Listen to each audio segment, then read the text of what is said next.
어느 신학자인지 기억은 없습니다. 책을 읽다 보면 사람의 이름은 기억이 안 나고 그 문장이 이렇게 떠오를 때가 있습니다. 그 기억나는 것 중에 우리들, 여러분들의 그 기쁨과 행복함 속에 하나님의 영광이 드러난다, 이런 말을 제가 기억합니다. 여러분들이 오늘 또 즐겁고 기쁜 마음으로 하나님께 예배드릴 때 하나님의 영광이 드러날 줄로 믿습니다. 여러분들이 일주일 삶 속에서 비록 고단한 삶이지만 행복하게 살아가실 때 하나님은 여러분의 행복 속에서 그의 영광이 드러나는 줄 믿습니다. 오늘 예배 가운데도 하나님의 영광이 드러나는 예배, 그리고 또 여러분들이 기쁜 마음, 즐거운 마음, 행복으로 예배드리기를 간절히 바랍니다. 오늘 본문 말씀을 통해서 하나님의 열심으로, 이런 제목으로 말씀을 나누려고 합니다. 오늘은요, 열심에 관한 말씀을 좀 나누려고 해요. 범위가 굉장히 넓겠지만 말씀을 토대로 열심이라고 하는 것에 대해 말씀을 나누려고 합니다. 우리나라의 한자어로 된 이 열심이라는 말의 그 문자적인 그것을 풀어보면 마음 중심에 열이 있다, 그런 말 아니겠어요? 열심, 마음에 열이 있는 겁니다. 마음에 뜨거움이 있는 것이죠. 그래서 무슨 일을 추진할 수 있는 열정, 에너지, 이것을 통틀어서 우리가 열심이다, 이렇게 이야기를 하지 않습니까? 여러분, 베드로를 기억하시나요? 이제 예수님께서 돌아가신 이후에 고향으로 돌아가 고기를 잡습니다. 고기를 잡는데 갈릴리 사람입니다. 그리고 갈릴리에서 고기 잡는 일이 자기의 주 일이었어요. 경험도 있고 고기 잡는 지식도 있습니다. 그런데 하루는 고기를 잡으러 갈릴리 호수로 나갔지만 밤새도록 고기를 잡지 못합니다. 충격적인 것은 한 마리도 잡지 못했다라는 거예요. 보통 이렇게 그런 일을 평생 했다면 몇 시간쯤 지났을 때, 야, 오늘은 잡히지를 않는구나, 오늘은 일이 안 되는구나 하고 접고 돌아갈 법한데, 베드로는 밤이 새도록 끈질기게, 오기로 그랬는지는 모르겠지만 밤이 새도록 계속해서 그물을 던진 것으로 보입니다. 이렇게 자기 일에 대해서 열심인 사람들이 있죠. 그러나 베드로의 단면적인 사건을 통해서 우리가 알 수 있는 것은, 열심이라고 하는 이것은 우리에게 좋은 덕목이고 그렇게 살아야 된다라고 생각하지만, 세상을 살다 보면 내가 가진 지식과 경험 다 동원해도 열심만 가지고 안 되는구나, 이런 것을 우리가 경험하지 않습니까? 열심만 가지고 되는 게 아니네. 이것을 우리 삶의 경험을 통해서 우리가 가끔 그런 이야기를 할 때가 있습니다. 그럼에도 불구하고 우리는 열심에 대한 삶의 자세를 내려놓을 수가 없죠.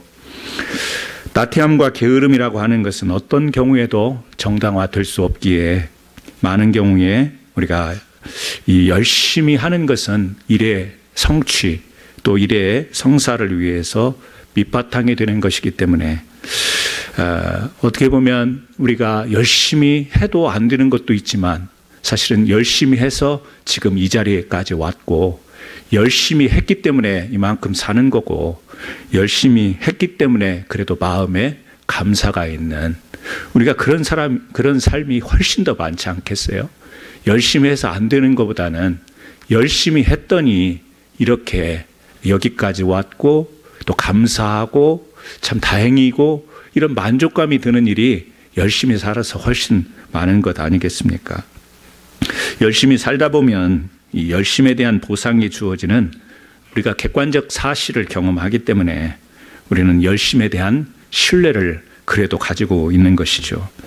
하지만 열심이라는 것이 이렇게 개념적인 넓은 의미로서, 그래, 열심이라는 것은 우리가 추구해야 될 거야. 우리가 가져야 될 생활의 태도야. 이렇게만은 또 이야기할 수 없는 게 열심이라는 것 이 자체가 주는 또 어려움이 있을 수 있기 때문에 그렇습니다. 이제는 발을 빼야 하는 상황인데도 불구하고 계속해서 그곳에 더 깊이 발을 들여놓는 분별력과 판단, 이것을 볼 때 더 이상 이 일에 대하여 열심히 해서는 안 되는 일, 돌아서야 되는 일인데도 불구하고 오히려 더 그 일에 몰두하고 열심하는 일도 있지요. 우리가 상승적 몰입이다 이렇게 이야기하는 이런 말이 있는데요. 경제학에서도 이야기하고 사회학에서도 그렇게 이야기를 하는데 잘못된 의사, 잘못된 결정, 잘못된 이제 행동으로 연결이 되는 건데 좀 쉽게 이야기하면 비즈니스를 할 때 5만 불을 들여서 비즈니스를 하다가 계속해서 이게 손해가 일어나는데도 불구하고 10만 불, 20만 불을 더 계속 투자해서 나중에는 파탄이 나는 이런 것을 뻔히 잘못된 그런 것인 줄 알면서도 발을 빼지 못하고 거기에 더 몰두하는 열심, 이것을 상승적 몰입이다 이야기를 하는데 몰라서가 아니에요. 알면서도 그렇게 몰입이 되는 그런 잘못된 열심을 우리가 가지기도 한다라는 겁니다. 그래서 열심이라고 하는 단어는 우리에게 긍정적인 면도 있지만 사실 위험이라고 하는 부정적 사인도 된다라고 하는 것을 우리가 생각할 수 있겠죠. 오늘 사도행전 9장을 보게 되면 사울이라고 하는 사람이 등장해요. 이미 여러분은 이 사울이 바울이라고 하는 사실도 잘 알고 계실 겁니다. 그 사울이 바울로서 변화를 입는 사건이 바로 오늘 9장의 사건, 다메섹 도상, 그러니까 다메섹으로 가다가 부활하신 주님을 만나는 이 사울을 통해서 이제 그의 인생의 방향이 완전히 바뀌죠. 그래서 오늘 우리가 이 사울에 관한 말씀을 보면서 이 사울이 가졌던 열심에 대해서 한번 생각을 해보려고요. 왜냐하면 이 사울이 가졌던 열심에 양면성이 있기 때문에 그렇습니다. 역시 긍정적인 면과 그리고 부정적인 면을 가지고 있기 때문에 그랬어요. 사울은 여러분이 잘 아시는 것처럼 유대인 중에 유대인입니다. 바리새인 중에 바리새인입니다. 철저히 구약 성경을 통해서 하나님을 정말 열심히 믿는, 그래서 유대교의 이 최고를 지키고자 했던 사람이 사울이었죠. 그래서 예수님이 이 땅에 오셔서 복음을 전하고 많은 그리스도인들이 생기자 이 땅에 메시아가 예수가 될 수 없다. 이 유대교의 전통적인 생각에 잡혀서 그 예수 믿는 사람들, 그리스도인들을 핍박하는 데 앞장서서 우리가 앞에서 살펴봤지만 스데반이 죽임을 당하잖아요. 스데반 집사님이. 지난주에 우리가 스데반 집사님이 죽임을 당하는데 그 죽임의 주동자가 바로 이 사울 아니겠어요?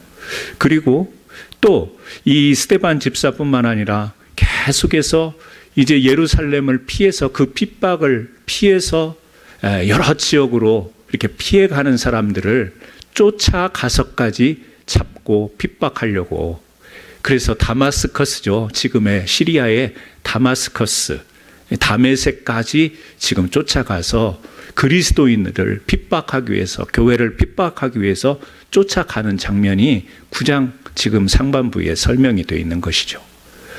그런데 그 가는 길에 부활하신 주님을 만나게 되죠. 갑자기 눈이 보이지가 않죠. 그러면서 거기에서 주님을 경험하게 되고, 그 사울이 예수를 핍박하고 교회를 핍박하고 그리스도를 핍박하던 이 사울이 이제는 예수님 복음의 종이 되어지는 이 전환점이 바로 사도행전 9장 가운데 나온다라고 하는 거예요. 그래서 우리가 흔히 이야기를 이 다메섹 사건을 통해서 사울이 바울로 되었다 이렇게 이야기를 하는데 그렇지는 않고요.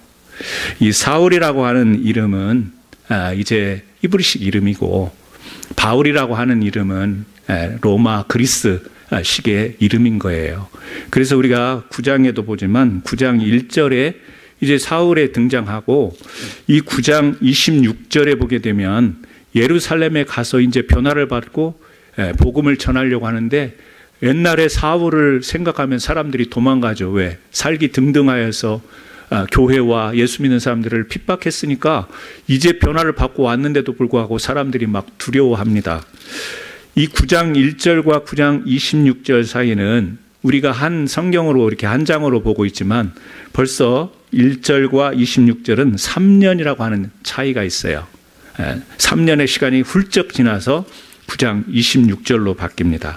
그리고 사도행전 13장에 가서 중반쯤에 사울로 계속 부르던 이름이 변화를 받고 예루살렘에 가서 복음을 전파하는데도 계속 사울이라고 전했던 이름이 13장 중반에 가서 바울로 갑자기 이름이 바뀌고 그 뒤로는 사울이라 칭하지 않고 계속해서 바울로 호칭이 돼요. 이것은 뭐냐면 바울이 이방 지역의 전도, 이제 제1차 선교, 전도를 나갔을 때 그때를 기점으로 해서 바울이라고 부르죠. 그러니까 사울이라고 하는 이름은 유대인들에게서 알아듣는 그들이 통용하는 이름이었고 이제 해외에 나가서 1차, 2차, 3차 전도여행 이방인들에게 복음을 전할 때는 많은 사람들이 알아들을 수 있는 이름 바울로 이제 성경이 그렇게 기록이 되어 있죠. 미국 살다 보니까 미국 이름이 좀 필요해요. 제가 처음에 와가지고 강일경 아니겠어요? 그러니까 퍼스트 네임이 일경인데 이 발음을 제대로 하는 미국 사람을 한 사람도 못 봤어요. 일경 하는데 이게 어설픈 거예요. 또 일 잘못하면 또 장어가 되잖아요. 그러니까 이게 굉장히 어려워서 그래서 이름을 제가 미국 이름을 제가 그때 막 보던 구약 성경에 이 굉장히 세계적으로 유명했던 주석가 카일 데일리치라고 하는 구약 성경의 권위 있는 해석자의 이름을 딱 빌려다가 카일로 해야 되겠다. 그래서요 지금은 이제 카일 캥으로 쓰잖아요, 미국 이름을. 그러니까 이름을 보면 카일인데 전화하면서 발음을 들어보면 카일이 아닌 거야, 미국 사람들이 들어볼 때. 그럼에도 불구하고 미국에서 이렇게 생활하다 보니까 여기에 이름이 필요하다라는 생각을 들어서 이렇게 이름을 바꾸기도 하는데 바울과 사울의 이름의 차이는 그거예요.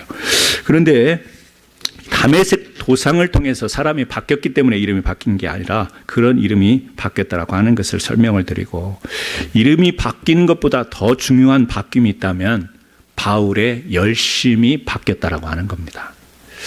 열심히 바뀌었다라는 말은 무엇일까? 여러분 이제 주보 뒤에 성경 구절이 기록이 되어 있는데 참고를 하시면서 봤으면 좋겠어요. 그 주보 뒤에 성경 구절이 있는데 사도행전 22장 3절에 제가 말씀을 읽어드리겠습니다. 나는 유대인으로 길리기아 다소에서 났고 이 성에서 자라 가말리알 문화에서 우리 조상들의 율법에 엄한 교훈을 받았고 오늘 너희 모든 사람처럼 하나님께 대하여 열심하는 자다. 사도행전 뒷부분에 가면요, 이제 바울이 유대인의 공회 앞에서 설교를 하는 내용이 나와요. 자신을 변호하고 자신에 대해서 소개하는 장면이 나오는데 그때 뭐라고 이야기했냐면 나는 유대인 중에 유대인이다. 지금 그 말 아니에요. 그리고 당시에 그 유대인들에게 있어서 율법을 연구하는 최고의 권위, 최고의 학교 가말리알 문화에서 밑에서 공부를 했다. 지금 그런 이야기합니다. 그러면서 오늘 너희 모든 사람처럼 하나님께 대하여 나는 열심한 자였다. 이렇게 이야기를 합니다. 하나님께 열심하는 자다. 또 빌립보서 3장 6절에 보니까 열심으로는 교회를 박해하고 율법의 의로는 흠이 없는 자다. 그러니까 자기가 얼마만큼 하나님께 대하여 열심한 사람이었는가를 지금 피력하고 있잖아요. 나는 하나님께 대하여 열심인 사람이었다. 언제? 과거에. 다메섹 도상에서 주님을 만나기 전에 자기는 하나님께 대하여 정말 열심인 사람이었다. 이 이야기를 해요. 그런데 변화를 받고 난 뒤에는 바울이 어떤 이야기를 하냐면요, 고린도 후서 11장 2절이에요. 여러분 주보에 뒤에 말씀 노트에 3번 같이 한번 읽어보실까요? 내가 하나님의 열심으로 너희를 위하여 열심을 내노니 내가 너희를 정결한 처녀로 한 남편인 그리스도께 드리려 중매함이로다. 여기서 바울은 고린도 교회를 향해서 뭐라고 이야기를 하냐면 내가 하나님의 열심으로 너희를 위하여 열심을 낸다. 앞에서는요, 변화되기 전에는 내가 하나님께 대하여 열심을 냈다. 그런데 고린도 후서 이 말씀 가운데 보니까 하나님의 열심으로 라는 말이 앞에 등장을 합니다. 그러니까 내가 열심은 변한 것은 없어. 변화받기 전이나 변화받은 후에나 열심이라고 하는 것은 이 바울의 성격이며 바울의 삶의 자세이며 바울이 가지고 있는 특성이 열심인 거예요. 그런 사람 있잖아요. 굉장히 뭘 해도 열심인 사람이 있습니다. 부럽기도 하고 어떻게 저렇게 모든 일에 열심히 살 수 있을까 존경이 가기도 하는 그런 사람들이 있는데요. 바울은 아주 열심인 사람인 것은 분명합니다. 그런데 그 다메섹 돌상에서 변화받기 전에는 내가 하나님께 대하여 열심하는 자였는데 변화받고 난 뒤에는 하나님의 열심으로 내가 열심을 낸다. 이런 차이를 보인다라는 거예요. 굳이 구별하지 않아도 될 성경 구절인데 저는 이것을 좀 나눠서 이야기하는 것은 뭐냐면 하나님께 열심이었다라고 하는 변화되기 전에 하나님께 열심이었다라는 말 속에는 바울이 이런 의미를 담아서 이야기를 하는 거죠. 내 열심으로 하나님의 일을 했다. 자기 열심으로 하나님의 일을 했다. 그런 이야기가 되겠죠. 출애굽기 32장에 보게 되면 모세가 시내산에 올라갔을 때 아래에서 이스라엘 백성들이 자기 나름대로 하나님께 열심을 냈어요. 그들이 가진 열심과 헌신으로 만들어진 것이 뭐였냐면 금송아지였죠. 하나님을 생각하고 또 하나님께 열심을 낸다고. 그래서 하나님을 위해 헌신하는 것 같이 보였지만 그 열심이 오히려 하나님의 저주를 피할 길이 없는 행동을 하게 된 것이죠. 바울도 유대교를 위해서 큰 열심을 내었고 그것이 바로 하나님께 향하여 열심을 내는 일이라고 생각을 했어요. 그런데 그것이 어떻게 됐죠? 하나님이 기뻐하실 수 없는, 그래서 오히려 예수님께서 네가 핍박하는 예수다. 내가 바로 네가 핍박하는 예수다. 너는 하나님을 위하여 열심을 냈지만 그 열심은 잘못된 것이다 라고 이야기를 하시지 않습니까? 그래서 바울이요, 나중에 이제 또 로마서에 보게 되면 이런 말씀을 하잖아요. 여러분, 로마서 10장 2절부터 3절 4번을 같이 한번 읽어보겠습니다. 내가 증언하노니 그들이 하나님께 열심히 있으나 올바른 지식을 따른 것이 아니니라. 하나님의 의를 모르고 자기 의를 세우려고 힘써 하나님의 의에 복종하지 아니하였노라. 무슨 이야기죠? 바울이 표현하는 하나님께 열심이라는 표현은 종교적인 자기 열심의 의미가 있는 것이다. 그래서 여기도 유대인들을 향해서 지금 또 이방인을 향해서 하는 말 가운데 유대인들이 하나님께 열심히 있으나 올바른 지식을 따른 것이 아니어서 하나님의 의를 모르고 자기 의를 세우려고 힘써 하나님께 복종하지 않았다.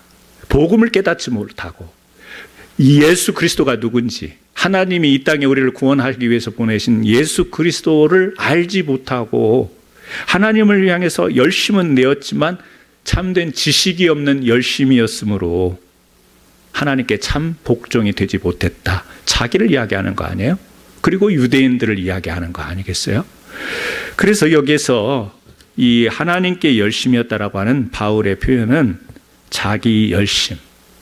결국에 그 열심이 자기의 의를 드러내는 것이 된다라는 것. 자기의 의식으로 가득한 열심. 그래서 자신을 위해 헌신하고 애쓰고 노력하는 것은 우리가 신앙을 떠나서는 당연히 지극히 당연한 겁니다. 우리 명예를 위해서, 우리의 이름을 위해서 우리가 어떤 고통도 감내해 내지 않습니까? 이거에 나빠 보이지 않습니다. 그런데 지금 바울이 말하는 신앙 안에서, 이 신앙 안에서의 자기 열심이라고 하는 것은 하나님께 열심인 것 같은데 그 속에는 뭐가 있냐면 이렇게 열심을 통하여서 나의 의가 드러나고 내가 주장하고 내가 믿는 것이 옳고 그렇지 못한 자들은 정죄하고 판단하며 핍박하고 압박하는 이와 같은 모습을 바울을 통해서 우리가 보게 되는 것이죠. 자기의 열심은 결국에 자기의 능력을 과신하게 될 수 있는 위험성이 있고 또 자기의 어떤 한계 속에 머무를 때 그때는 쉽게 금방 무너질 수 있다라는 거죠. 실례로 우리가 교회에서 열심히 일을 하다 보면 그런 생각이 들 때가 있습니다. 내 눈에 열심히 하지 않는 것처럼 보이는 사람들을 향해서 나는 이렇게 열심히 하는데 저 사람은 왜 저렇게 열심히 믿지 못할까라고 하는 판단의 마음이 생길 수가 있습니다. 그것이 쌓이다 보면 나는 죽도록 충성하고 헌신하는데 저 사람들은 너무 나태하고 게을러서 도저히 이 교회에서는 일할 맛이 안 난다. 섬길 맛이 난다. 그래서요, 시험에 드는 경우가 있어요. 그래서 그 열심히 던 사람이 한순간에, 우리는 번아웃이라고 이야기를 하지만 한순간에 무너지는 경우에 그 속내를 들여다보면 하나님에 대한 열심이었나? 그동안에 내가 믿고 섬겼던 것이 정말 하나님을 바라보고 했던 건가? 아니면 하나님을 향하여 우리가 열심을 되었지만 그 속에서 나라고 하는 자아가 여전히 살아있고 내가 부인되지 못하고 내가 생각하는 어떤 그런 선에서의 판단과 또 그리고 평가를 이뤄내는 그런 속에서 우리의 신앙의 부정적인 한계에 이를 수 있다라고 하는 것이죠. 그런가 하면 하나님의 열심으로 고린도후서 읽었던 말씀처럼 내가 하나님의 열심으로 너희를 위하여 열심을 낸다라고 하는 말씀 속에는 여러분 하나님의 열심이라는 표현을요 우리는 이사야 9장 7절에서도 만나볼 수가 있어요. 제가 읽어드릴게요. 이사야 9장 7절에 이런 말씀이 있습니다.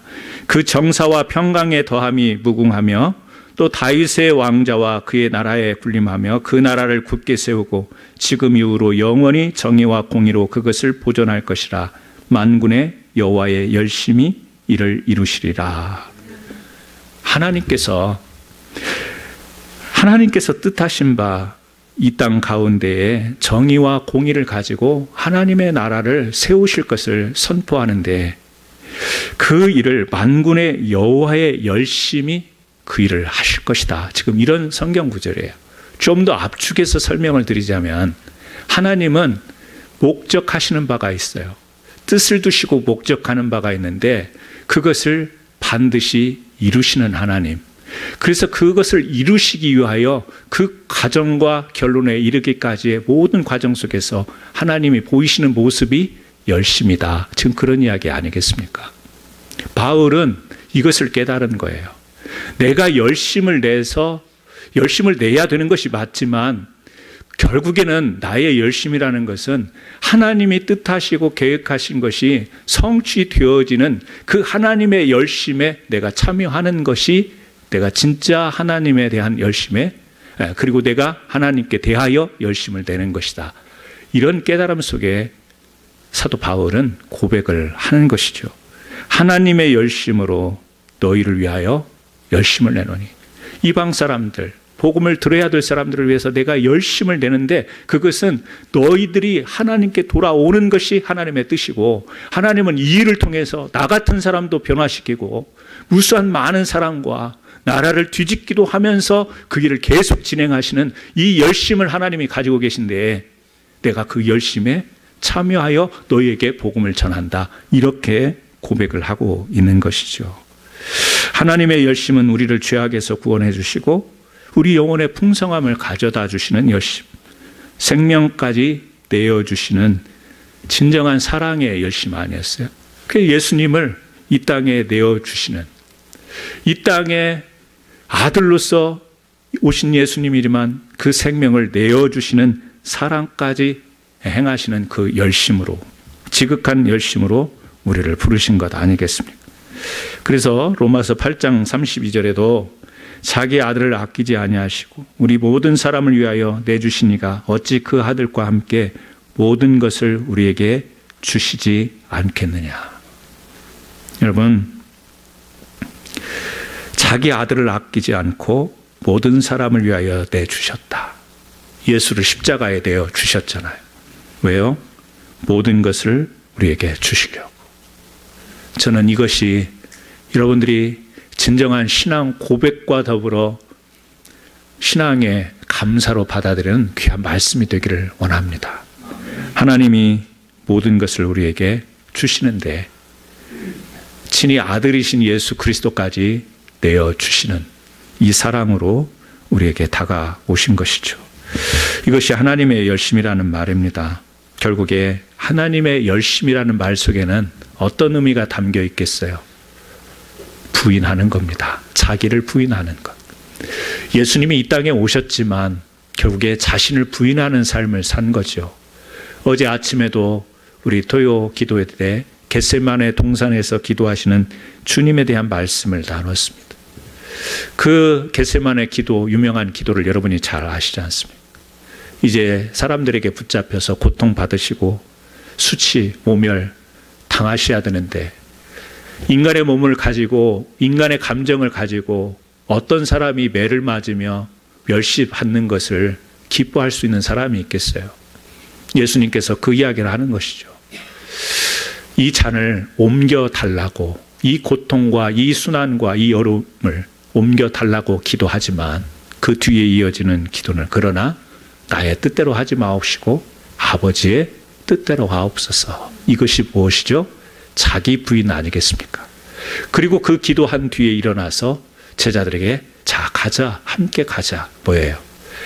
육신이 원하지 않는 일, 육신으로 감당하기 어려운 일에 제자들에게 함께 가자라고 이야기를 합니다. 기도를 마치신 후에 내가 가면 분명히 거기에는 죽음이 기다리고 있고 거기에는 아픔, 가시멸류관과 또 그 매가 기다리고 있는데 가자라고 이야기하십니다. 뭐죠? 자기가 원하지 않는 길입니다. 육신이 원하지 않는 길이지만 그것을 부인하고 하나님의 뜻대로 가는 것. 여러분, 이것이 진정한 하나님의 열심인 것을 믿으시기를 바랍니다.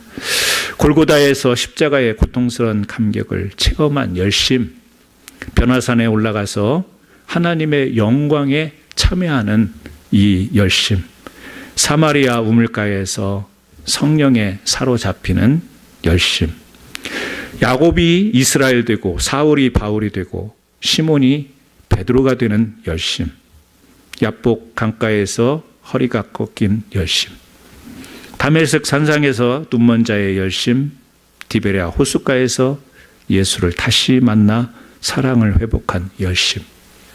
여러분, 우리에게 이 열심이 필요한 줄로 믿습니다.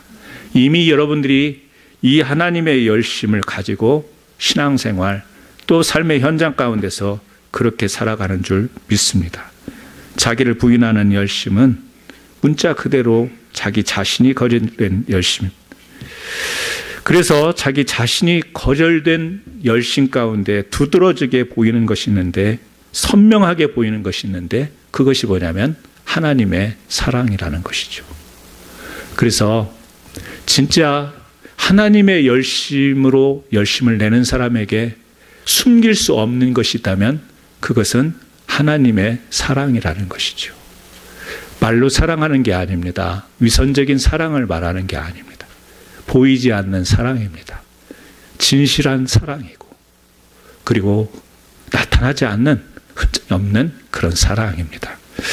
저는 바로 교회가 승리한 역사에 바로 이렇게 하나님께서 열심인 거에 대하여 자기를 부인하고 자기 열심을 내려놓고 하나님의 열심에 참여한 사람들의 그 특심을 통하여 교회는 이어져 왔고, 오늘 우리 캔사스 한인 장로교 그 하나님의 열심에 의해서 열심을 내는 성도들에 의해서 우리 교회가 지금 이 시대를 가고 있다고 저는 믿습니다. 오늘 말씀을 마치면서 우리 믿음 생활을 한번 돌아봤으면 좋겠습니다. 열심이라는 단어는 우리에게 동기를 부여하기도 하고, 열심이라는 단어는 우리에게 부담스러운 단어이기도 합니다. 열심, 그러면 그래 열심을 내야지, 분명히 동기부여 측면이 있는가 하면 열심을 내십시다 그러면 귀찮기도 하고 내게 힘도 없고 그럴 마음도 없어서 열심 듣는 순간에 우리는 부담스러운 단어가 될 수도 있습니다. 결국에 오늘 이 말씀을 함께 나누는 가운데서도 하나님께서 성령을 통하여 여러분들에게 하나님의 그 열심을 이해하고 깨닫고 느끼는 자들은 하나님께서 여러분들이 아무리 열심을 내는, 자기 의지로 열심을 내는 그런 열심과 다르게 성령께서 여러분들을 진정한 하나님의 열심으로 이끄시고 인도하실 줄로 믿습니다. 저는 우리 캔사스 안현장로교회 성도님들과 더불어 우리가 그동안에 이 관념적인 신앙에 머무는 신앙에 그치지 말고 실제적인 신앙, 그렇다고 한다면 저는 우리 성도님들도 열심 있는 신앙이 되었으면 좋겠어요. 그런데 이 열심이라는 것이 설교 한 번으로 되며 들은 말씀 한 번으로 되며 내가 두 손 불끈 쥐고 그래 열심히 여러분 이렇게 한다고 해서 되는 것 아니지 않습니까? 우리가 세상에서 열심히 살아야 됩니다. 최선을 다해서 살아야 됩니다. 그 결과가 때로는 기대한 만큼 주어질 수도 있고 주어지지 않을 수도 있음에도 불구하고 우리는 열심히 살아가야 되는 것이고, 그 현장의 삶이 우리 신앙의 삶이 되어서 우리가 교회 밖에서나 교회 안에서나 우리가 열심히 살아야 되는데, 그 열심의 중심에는 하나님의 열심이 내 가정과 내 일터와 그리고 내 직장과 또 우리 자녀들의 삶과 우리들의 그 삶 속에서 하나님의 열심은 지금도 꿈틀거리고 있다는 것을 기억하셔야 되는 것이죠. 하나님이 없는 것처럼 느껴지고 하나님이 먼 것처럼 느껴지면서 내 삶의 어떤 삶의 모습이 열심이지 못할 때 여러분 얼마나 우울하신가요? 얼마나 답답하신가요? 믿음의 사람들이라고 한다면 하나님이 살아 역사하시는 이 활력이 있는 이 성령의 충만함을 원하지, 그냥 하루하루를 다람쥐 쳇바퀴 돌듯이 그렇게 무료하게 살아가는 것을 원치 않을 것입니다. 저는 우리 살아가는 성도들과 함께 하나님의 열심으로 열심을 내어서 귀한 교회를 통하여 복음을 아름답게 전하고 또 이 교회에 오는 자들마다 다 풍성한 하나님의 은혜를 경험할 수 있는 귀한 교회로 함께 섬기기를 예수님의 이름으로 축원합니다. 이 시간을 같이 한번 기도하십니다. 그렇습니다. 하나님, 우리는 하나님께 대하여 열심인 것과 하나님의 열심의 혼재 속에서 우리는 살아왔습니다. 그러나 오늘 말씀을 통하여 나의 열심 그리고 또 나를 부인하는 열심에 대해서 구별을 해보고, 하나님 내 의를 앞세워 하나님의 이름을 빌렸지만 내가 원하는 그 성취하고 싶은 욕심에 이끌린 열심이었는지, 아니면 철저히 십자가의 은혜를 깨닫고 그 앞에서 나를 부인하고 나를 복종시켜 참된 하나님의 뜻과 의를 드러내는 이와 같은 열심이었는지를 생각하면서, 주님, 나의 마음과 나의 삶을 아시지 않습니까? 이 시간 고백하오니 하나님의 열심으로 열심히 사는 믿음의 사람 되게 하옵소서. 짧은 고백 같이 한번 드렸으면 좋겠습니다. 기도합니다. 하나님 아버지, 감사합니다. 세상을 살다 보면 열심히 살아야 되는 것이 당연한 이치입니다. 게으르고 나태한 것은 우리가 용납할 수가 없습니다. 우리는 열심히 살아서 그래도 여기까지 왔습니다. 배울 때 열심히 배웠고 일할 때 열심히 일해서 그래도 하나님 이 미국 땅에서 이렇게 살아갑니다.